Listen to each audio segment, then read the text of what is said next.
अस्सलाम वालेकुम रहमतुल्लाहि बरकातुहू। इत्तेहाद न्यूज़ में आप सभी का खैर मकदम है।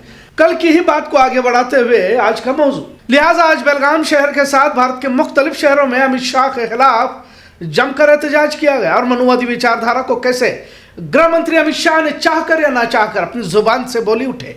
आज बेलगाम शहर में हंगामे का माहौल रहा।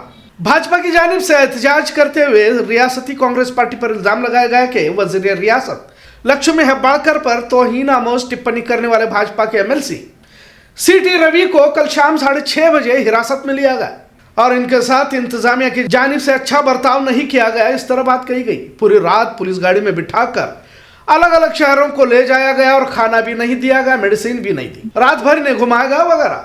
भाजपा के कई लीडरान बेलगाम में मौजूद थे। आज सुबह से ही पुलिस इंतजाम सख्त रखा गया था क्योंकि हाल ही में लिंगायत रिजर्वेशन को लेकर भाजपा ने एहतजाज किया था अभी अधिवेशन के दौरान, तो उसमें भाजपा कारकुनान ने पुलिस पर पथराव करने की भी बात कही गई और पुलिस को अपने बचाव की खातिर लाठीचार्ज करना पड़ा। जाहिर है पुलिस पर भीड़ की जानिब से पथराव की वारदात भी हाल ही में पेश आई थी। तो आज सीटी रवि को लेकर फिर से कोई भाजपाई हंगामा न कर दे, इसके लिए सख्त इंतजाम पुलिस की जानिब से किए गए थे। मरकज में अमित शाह को लेकर हंगामा हो रहा है।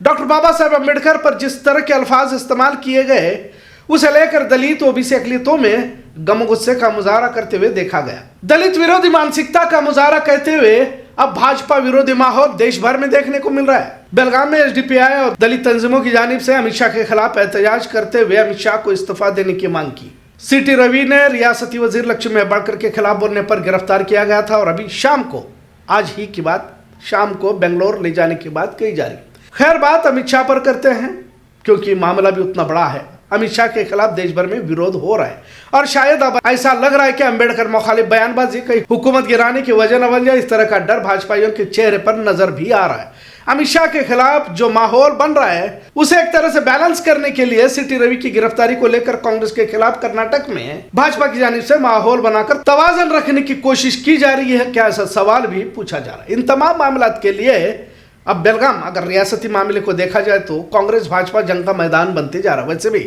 बेलगाम में 1924 में हुए महात्मा गांधी की सदारत में कांग्रेस अधिवेशन के 100 साल पूरे हो रहे हैं और इसी 100 साल का जश्न मनाया भी जा रहा है। अब इस जश्न में खलल इसी बहाने पैदा क्यों न किया जाए, ऐसा मंशा तो भाजपा का नहीं है, इस तरह की भी बात चल रही है।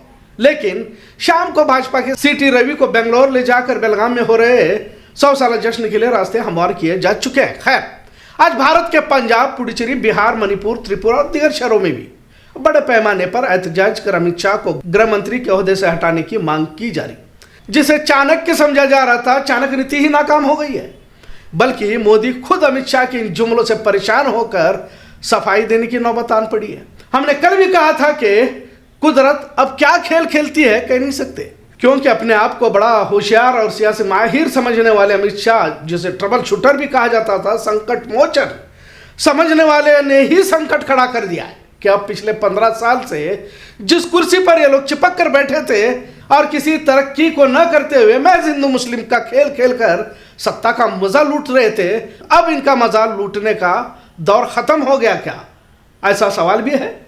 और लूटने वालों का सुकून अमित शाह के जुमलों ने अब छीन लिया है। सत्ता में दलित ओबीसी इस तरह कुल 133 सांसद बताए जा रहे हैं। अब नीतीश कुमार और चंद्रबाबू नायडू को सवाल पूछा जा रहा है कि क्या आप डॉक्टर बाबा साहब अम्बेडकर के साथ हैं या अम्बेडकर विरोधी मानसिकता के साथ हैं, और कब तक यूं ही सत्ता के लालच में बाबा साहब अम्बेडकर के तौहीन सहते रहेंगे। लिहाजा इन सवालात से नीतीश कुमार और चंद्रबाबू नायडू के लिए सियासी सर्कस बना हुआ है।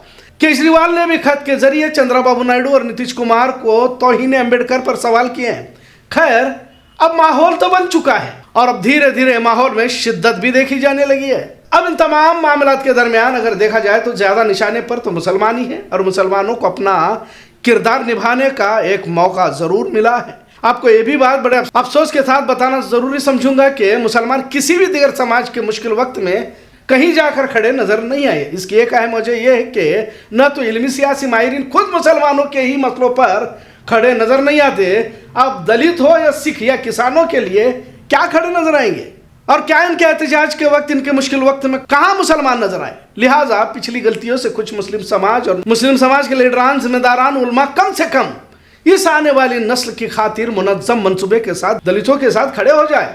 पिछले कई एहतजाज इस मुल्क में हुए जहां मुसलमान इस तरह राजे से दूसरों से इसे किसी तरह का कोई लेना देना नहीं है, किसानों का हो या सिखों का हो। खासकर अगर किसान एहतजाज की बात की जाए, क्योंकि भारत का सबसे बड़ा एहतजाज कहा जाता है, तो मुसलमानों को अगर देखा जाए तो मुल्की सतह पर कहीं पर भी मुसलमान इनके पीछे खड़ा तो नजर नहीं आया। लिहाजा इस बार एक मौका आया हुआ है दलितों के साथ, डॉक्टर बाबा साहब अम्बेडकर और संविधान के साथ खड़े होने के लिए। भाजपा अमित शाह मोदी के खिलाफ जहां जहां एहतजाज होगा वहां हिस्सा लेना जरूरी है, क्योंकि अब इसी रास्ते से मुसलमानों पर आई मुसीबतों का मुकाबला किया जा सकता है। अमित शाह पर पुडुचेरी में भी एफआईआर दर्ज की जा चुकी है, क्यों ना मुसलमान भी एक एफआईआर दर्ज कर दे, दलित भाइयों के साथ मिलकर मुकदमे दर्ज किए जाए। मस्जिदों से संविधान को बचाने के लिए दलितों के साथ खासकर नौजवान नस्ल पेश रहे। कई इल्मी सियासी माहिरीन का कहना है कि अगर दलित ओबीसी अमित शाह के बयान को लेकर अपना सपोर्ट पीछे लेते हैं, यानी कि हुकूमत ये मोदी हुकूमत नहीं है बल्कि ये एक गठबंधन की सरकार है, तो ये गठबंधन की सरकार जिसके मुखिया मोदी बनकर बैठे हैं ये गिर सकती है। एक बेहतरीन मौका कह सकते हैं, क्योंकि मुसलमानों के साथ भारत में जो रवैया अख्तियार किया जा रहा है वो गैर इंसानी है।